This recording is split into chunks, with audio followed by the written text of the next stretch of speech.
பெரிய கொடுமைங்க இதெல்லாம். எப்படிதான் இந்த பனியில படுத்து கிடக்காங்கன்னே தெரியல. ஐய்யய்யோ!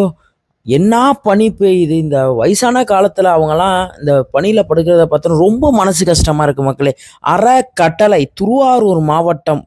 மக்களே, ஈதல் பசி தீர்ப்போம். மக்களே, இன்னைக்கு வந்து நம்ம அறக்கட்டளைக்கு பார்த்தீங்கன்னா, ஒரு அண்ணன் ஃபோன் பண்ணி அவங்க 25 போர்வை குடுக்க சொல்லியிருந்தாங்க. இந்த 25 போர்வையும் நைட்டு கிளம்பி போய் எல்லாருக்குமே எங்கெங்க படுத்திருக்காங்க, பழைய பஸ் ஸ்டாண்டு, புது பஸ் ஸ்டாண்டு, நம்ம திருவாரூர் பெரிய கோயிலை சுற்றி உள்ள ஆதரவற்ற முதியோர்கள், இது பஸ் ஸ்டாண்டு, இதுமாரி எல்லா இடத்துலையும் போய் தேடி போய் கொடுத்தோம். அதனால் துபாயில் இருக்காங்க.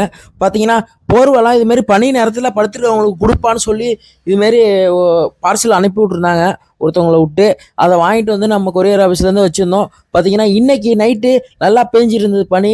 பார்த்தீங்கன்னா, நல்லா தூங்கிட்டு இருக்கிற டயத்தில் போய் இதை வந்து நம்ம வந்து ஒரு